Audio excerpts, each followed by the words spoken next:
안녕하세요. 독생자를 믿는 자와 믿지 않는 자의 결과. 오늘 우리가 함께 나눠볼 이 이야기는요, 마치 삶과 죽음, 빛과 어둠처럼 아주 선명하게 갈리는 두 갈래 길에 대한 겁니다. 과연 그 의미가 뭔지 지금부터 같이 한번 깊이 들어가 보시죠.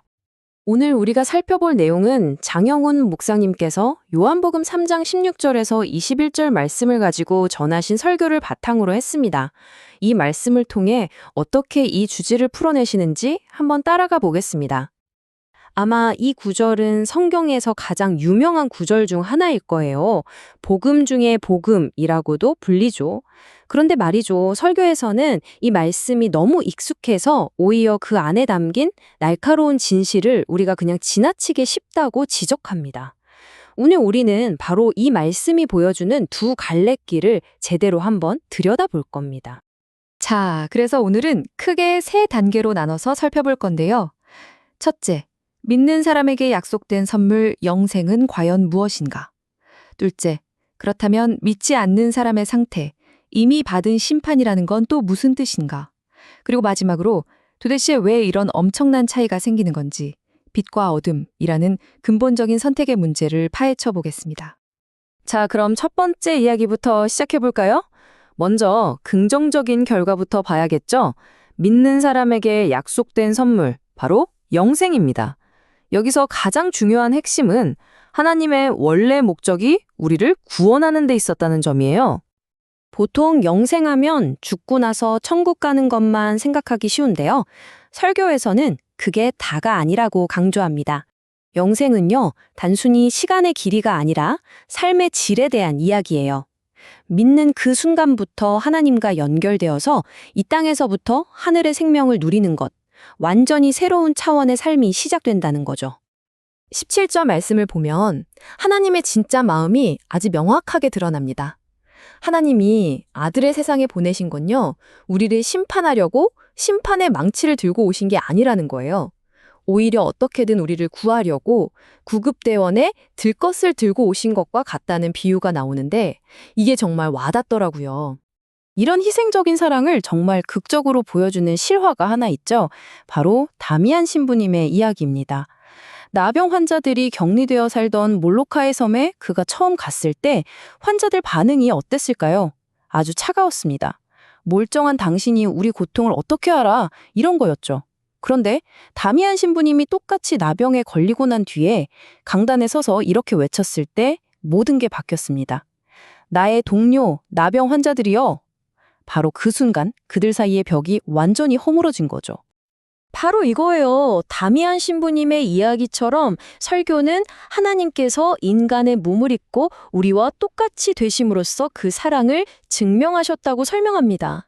이게 바로 믿는 사람에게 주어지는 그 놀라운 선물, 영생의 배경이 되는 하나님의 희생적인 사랑인 겁니다. 자, 그럼 이제 분위기를 좀 바꿔서 동전의 바른 면을 한번 살펴보겠습니다. 바로 믿지 않는 사람의 결과인데요. 설교에서는 이게 앞으로 일어날 미래의 일이 아니라 바로 지금의 상태라고 아주 강하게 이야기합니다. 18절 말씀을 보면 이 두 결과가 정말 선명하게 갈리는데요. 믿는 사람은 심판을 받지 않습니다. 왜냐? 우리가 죄가 없어서가 아니라 예수님이 우리 대신 그 심판을 다 받으셨기 때문이죠. 그런데 반대로 믿지 않는 사람은 벌써 심판을 받은 것이라고 말해요. 벌써 말이죠. 여기서 벌써 심판을 받았다는 말이 좀 이상하게 들릴 수 있는데요. 원어인 헬라어 케크리타이를 보면 그 의미가 확 와닿습니다. 이게 완료형 시제거든요. 그러니까 심판이 앞으로 일어날 어떤 사건이 아니라 믿지 않기로 결정한 그 순간부터 이미 효력이 발생해서 계속 지속되고 있는 상태를 의미하는 거예요. 이 상태를 설교에서는 두 가지 정말 기가 막힌 비유로 설명합니다.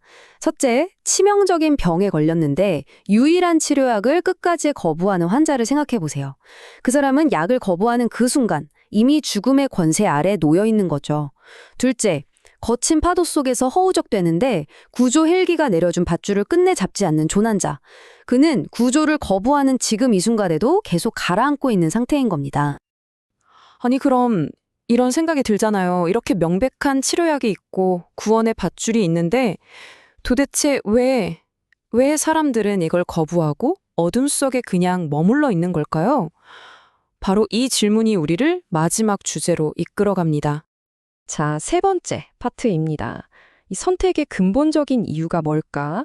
설교는 이게 지식의 문제, 즉 몰라서가 아니라 무엇을 더 사랑하느냐의 문제라고 진단합니다.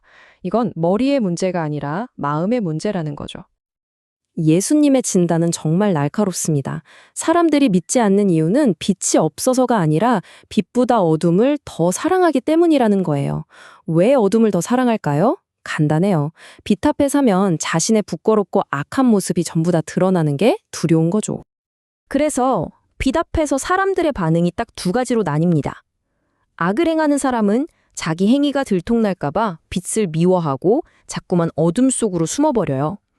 반면에 진리를 따르는 사람은 오히려 빛으로 나아옵니다. 자신의 연약함까지도 다 드러내면서 이 모든 것이 사실은 하나님의 은혜였다고 고백하기 위해서죠. 이 인간의 내적 갈등을 이보다 더 술집하게 보여주는 사람이 있을까요? 바로 성 어거스틴입니다. 그가 젊은 시절에 한편으로는 빛으로 가고 싶으면서도 다른 한편으로는 죄가 주는 즐거움을 놓치기 싫어서 이렇게 모순적인 기도를 했다고 하죠.